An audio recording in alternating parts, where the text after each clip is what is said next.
imagination is wonderful and good. Wonderful and good. You're my inspiration beyond all explanation. You're wonderful and good. You're wonderful and good. I just wanna thank you, 'cause everything you made is so beautiful.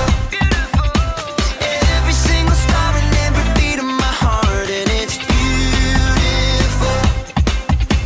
I just wanna thank you, 'cause everything you made is so beautiful. Every single star and every beat of my heart, and it's beautiful.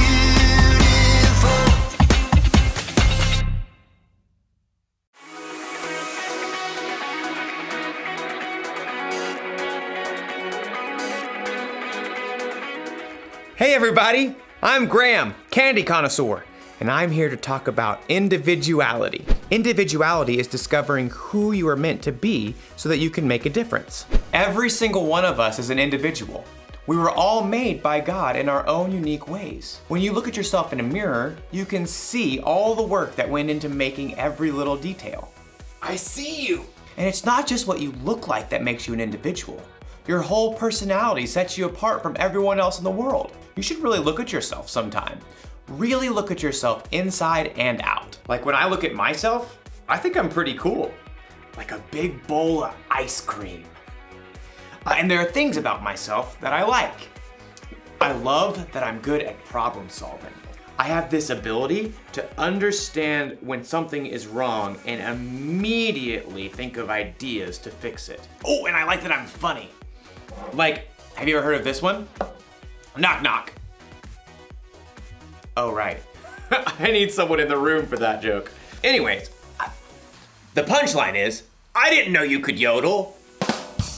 Oh, I think I'm funny. Actually, now that I'm really looking, I'm thinking there are some things that I don't like about myself. Like, sometimes I procrastinate. That means when there's something that needs to be done by a certain time, sometimes I wait till the last possible minute to get it done. Oh, and sometimes I have a bad temper. When someone disagrees with me about certain things, I can get really angry really fast.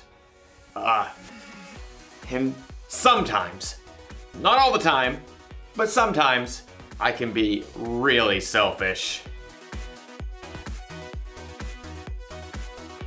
There, a little cool, a little gross, and a lot messy.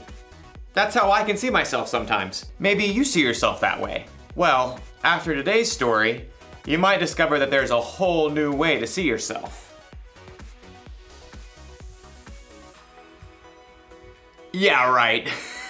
Like I'm really gonna eat that. See? I'm funny. The Bible.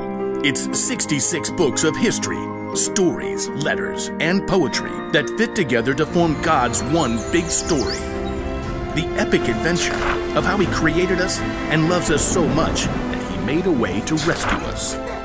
As we travel through the Bible, from Genesis to Revelation, we discover people who met God and found their lives changed forever. Now, for an amazing story. Inspired by the book of Matthew, chapter 9. Verses 9 through 13. Everyone in the shore town of Capernaum knew who Matthew was. You may also call me Levi. But few people actually liked him. Well, that's rude. Truth is, Matthew had put himself in an awkward situation. He was Jewish, like his relatives and friends, but he chose to work for the hated Roman government. Just trying to make a living. Matthew was a tax collector for the Romans, and tax collectors were known to lie about the amount of money people owed. 5 gold pieces. But it was only 3 last year. 5, and not a shekel less. After collecting money, the tax collectors would keep the extra for themselves. Many of them grew rich by robbing the poorest people in their towns. In fact, tax collectors and sinners were considered to be the same thing. Hey, I work hard. But no matter how hard Matthew tried to polish his own image, deep down, he knew how others saw him. He heard their whispers as he crossed to the other side of the street to pass his booth. I do not know how that man sleeps at night. He's the worst, doing the Romans' dirty work. But one day, the crowds of Capernaum were full of different news. Did you hear about Jesus of Nazareth? The rabbi? He's not only a teacher. This morning, he made a lame man walk. That's just talk. My son was there. He saw it with his own eyes. The whole city was ablaze with the story, and even Matthew, who was tucked away in his tax collector's booth, was fascinated. Maybe the man just had a limp or something? Oh no, this Jesus has real power. He cares about people. Well, maybe. Anyhow, you owe 3 gold pieces. 3? How are we supposed to eat for the rest of the season? Take it up with the governor. I'm just doing my job. I bet Jesus would have something to say to you. Next. Within a short time, the market became even more crowded. Jesus! Jesus is coming this way! From his booth, Matthew craned to see. Though he was curious, deep down, he had to admit that no rabbi would have kind words for him. I'm a fool. Even my own people hate me. Suddenly, the crowds parted. Just down the street, Matthew could see a tall man with a rugged face and piercing eyes. A group of common fishermen followed at his heels. It's Jesus. Matthew watched, waiting for the rabbi to pass him by. Instead, Jesus stopped right in front of Matthew's booth. Rabbi? Jesus looked directly at Matthew, reading every single thought in his heart. Nice day? Not too hot. Not too cold. Jesus kept his gaze fixed directly on Matthew's face. Come, follow me. Shocked, Matthew looked around. The crowd has fallen away. Who? Me? Jesus nodded. Matthew gaped. He had no doubt in his mind that Jesus knew every single thing about him, even everything he'd done wrong. But still, Jesus wanted Matthew to join him. Oh, well, yes. Matthew found himself leaping up from his seat and rushing out of his booth to join Jesus on the street. It's, nearly dinner time. Would you like to eat at my house? To Matthew's amazement, Jesus and his followers turned their steps towards Matthew's home. Quickly, Matthew sent out word to everyone he knew. Come to my house for dinner.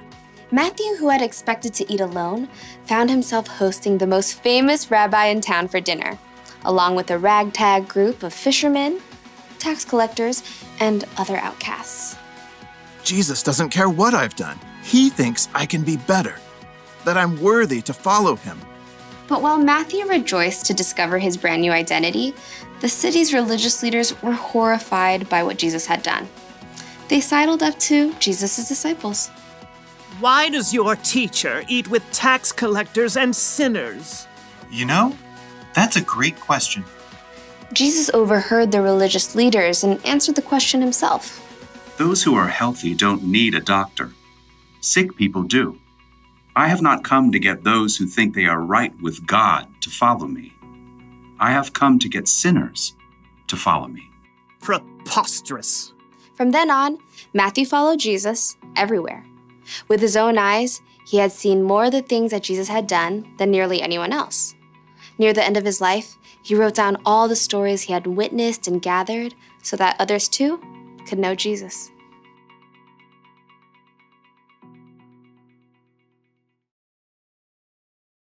Before he was one of Jesus' disciples, Matthew was a tax collector.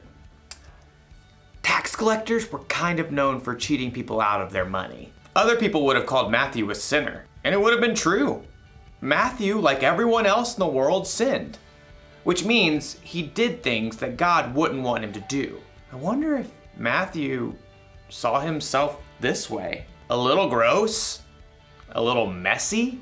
He might have felt ashamed, even worthless. But then something happened. He met Jesus. Jesus chose Matthew to follow him, even though Matthew sometimes did things he shouldn't. Even though he was a sinner, Jesus wants you to follow him too. He wants you to know him and trust him. And it doesn't matter what you've done or how you see yourself. When Jesus died on the cross, he took the punishment for your sins. You are forgiven, and he loves you just as you are, mess and all. It's almost like when Jesus looks at you, he sees through the mess. He sees past your mistakes. He sees the individual you that God created. When you believe in and follow Jesus, it can help you see yourself through his eyes. And it's so much better that way. The one thing to remember today is this. Knowing Jesus changes how you see yourself. I definitely like myself a lot better without mayonnaise. Blech. I'll see you next time.